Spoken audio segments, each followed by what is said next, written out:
Assalamu alaikum wa rahmatullahi ta'ala wa barakatuh. Amani ya Mwenyezi Mungu iwe kwako. Karibu mpenzi mtazamaji, ambaye leo hii tutakuwa tukizungumzia kwa nini Islam na ni faida gani tunazopata tukifata dini ya Islam. Mwenyezi Mungu asema katika Qur'ani sura ya 5 na aya ni ya 19 kwamba kwa bila shaka dini ya haki mbele ya Mwenyezi Mungu ni Islamu. Na tukitizama faida, miongoni mwa faida ya kwanza inakuwa ni uhusiano wa karibu na Mwenyezi Mungu ambaye ndiye muumba wetu. Kiini cha Islam ni mtazamo wa uhusiano wa kibinafsi wa mtu na Mwenyezi Mungu ambaye ndiye muumba wake. Islam inamshawishi mu'min kuwa na ufahamu wenye kukinai ambaye ndiye ufunguo wa furaha ya kudumu. Uislamu unafunza kwamba Mwenyezi Mungu ndiyo chanzo cha amani. Kwa kuzingatia uhusiano huu muhimu na kufuata muongozo wa Mwenyezi Mungu, waumini wataweza kupata amani ya kweli na utulivu. Kutafuta furaha ya kudumu kupitia njia zingine katika maisha kama vile mathalan kufuatia matamanio ya nafsi au kujilimbikizia mali, kamwe hakutaziba nafasi ya upweke tulio nayo. Hitaji hili linaweza kujazwa tu na ufahamu wa Mwenyezi Mungu.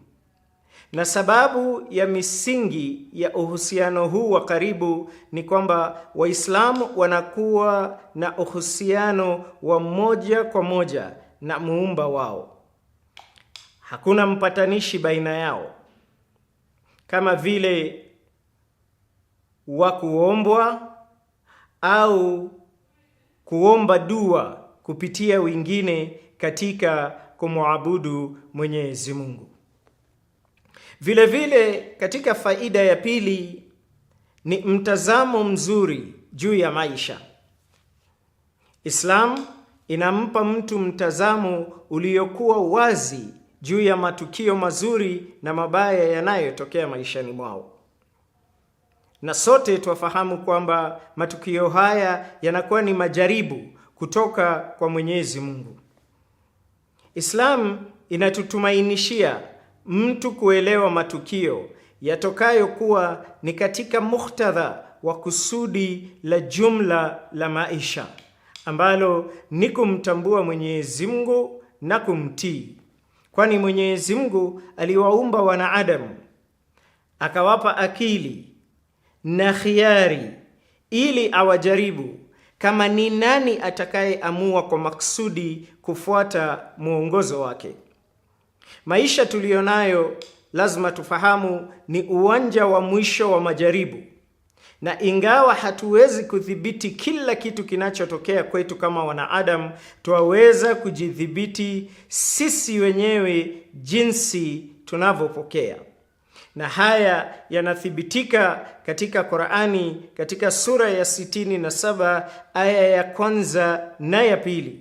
Na vile vile Qur'ani katika sura ya pili aya ya 154. Uislamu unahimiza mtu kuzingatie kila kilicho katika uthabiti wao, kumshukuru Mwenyezi Mungu kwa baraka zake na kuwa mvumilivu wakati wa shida. Uvumilivu na shukrani, hii ndiyo njia ya maisha ya furaha, kama inavyothibitisha tena Qur'ani katika sura ya 14 aya ya 7 na Qur'ani sura ya pili aya ya 153. Uislamu unatuhimiza au unahimiza muumini kutovutika na furaha za kupindukia za kidunia, inayoweza kumfanya mtu kumsahau Mwenyezi Mungu, na pia kuwa na hali ya huzuni kubwa ambaye inaweza kusababisha mtu kupoteza tumaini na kumlaumu Mwenyezi Mungu. Kwa kutoshikamana kupita kiasi na tamaa za kilimwengu, Muislamu amepewa mamlaka sio tu ya kushughulikia vyema misiba yote, bali awe na faida na mkarimu kwa jamii, na hii inasababisha mtazamo sahihi na wenye matumaini juu ya maisha. Na katika faida ya tatu ni kwamba Islam inatupa au inatufunza dhana safi na sahihi ya Mwenyezi Mungu. Tofauti na dini nyingine, dini ya Islam haikupewa jina la mwanzilishi wake. Bimaana hatuitwi kwa jina la Muhammadan Sallallahu au jamii fulani. Mathalan, ukitizama kama Wakristo wanaitwa Wakristo, yani wafuasi wa Kristo, na Kristo kwa jina ni jina la Kigiriki, kwa jina la Kiarabu anaitwa Masih. Kwa hiyo ile inakuwa ni cheo cha nani? Cha Nabii Isa ama Yesu mwana wa Maryam.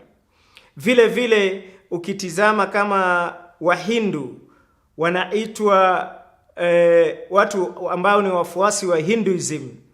Hinduism inatokamana na eneo la mto Hindu. Vile vile kama wale ambao ni wa Zoroaster walikuwa wanafuata jamaa fulani ambaye alikuwa anaitwa Zoroaster, ama kama wale ambao wanashikilia dini ya Buddhism walikuwa wanafuata mafunzo ya jamaa ambaye alikuwa akifahamika kama Gautama Buddha. Na vile vile hata wale ambaye wanakuwa wanafuata Judaism, bimaana wanafuatia ile taifa miongoni mwa mataifa 12 ya wana wa Israeli, mwana wa kwanza ambaye alikuwa anaitwa Yuda. Kwa hivyo Islam ni tofauti ikilinganishwa na dini hizi. Islam ni jina vumishi ambalo linaashiria utii kwa Mwenyezi Mungu ambaye ndiye muumba wa walimwengu. Na moja ya uzuri wake bora kabisa ni kwamba Islam inakubali ukamilifu, ukuu, upweke wa Mwenyezi Mungu bila shaka yoyote. Na hii inaonyeshwa katika mafundisho safi ya Islamu na sifa zake Mwenyezi Mungu pekee. Islam mathalan yafunza kwamba Mwenyezi Mungu ni mmoja na ni wa pekee. Yaani Mungu hana washirika, hana mfano wake wala hana mpinzani. Mwenyezi Mungu hana ukoo, hana baba, hana mama, hana wavulana, hana mabinti na hana wake kama tulivyo sisi ambaye ni viumbe wa Mwenyezi Mungu wanadamu. Naye Islamu yatufunza kwamba Mwenyezi Mungu peke yake ndiye anastahiki kuabudiwa, kutegemewa, kukusudiwa na viumbe vyake vyote, kama inavyofunza Qur'ani katika sura ya 112 aya yake ni ya 1 hadi ya 4. Mungu kama tujuavyo, mpenzi mtazamaji, yeye ndiye muweza wa kila kitu. Naye Mwenyezi Mungu ana mamlaka kamili na uweza juu ya vitu vyote. Kumtii Mwenyezi Mungu hakumuongezei nguvu zake, wala kutomtii hakumpunguzii nguvu zake. Mwenyezi Mungu ndiye aliye juu. Hakuna kitu juu au kinacholingana na Mwenyezi Mungu. Na sifa za Mwenyezi Mungu hazifanani na zile za viumbe vyake kama tulivyo sisi. Na hakuna sehemu ya Mungu iliyo ndani ya mtu yoyote au kitu chochote kama wanavyo itikadi watu wengine waliokuwa na madini ambaye si ya Islamu. Islamu yatufunza kuwa Mwenyezi Mungu ni mkamilifu. Mungu hana mapungufu yoyote ya kibinadamu, kama vile kupumzika katika siku ya 7 baada ya kuumba ulimwengu, kama inavyotaja Biblia katika kitabu cha Mwanzo au Genesis sura ya 2 na aya yake ya 2. Yani baada ya Mungu kuumba ulimwengu, dunia na mbingu na ardhi kwa siku 6, kumradhi, ati alipumzika siku ya 7. Sifa kama hii haitajwi kabisa ndani ya Qur'ani, kwani ndani ya Qur'ani Mwenyezi Mungu hachoki, kama inavyothibitisha Qur'ani katika sura ya 50 na aya ni ya 38. Vile vile Islamu yatufunza kwamba Mungu siku zote huwa na sifa za ukamilifu na hafanyi chochote Mwenyezi Mungu kuathiri ukamilifu huu, kama vile kuwa mtu, kama inavyodaiwa na dini zingine ya kwamba Mungu alichukua sura au nafsi ya kibinadamu akaja akaishi katika ulimwengu huu kama wanadamu. Vile vile Mwenyezi Mungu hafanyi vitendo visivyo vya kiungu. Kwa hiyo ikiwa Mungu angekuwa mwanadamu na kuchukua sifa za binadamu, bila shaka mpenzi mtazamaji, hatakuwa tena Mungu.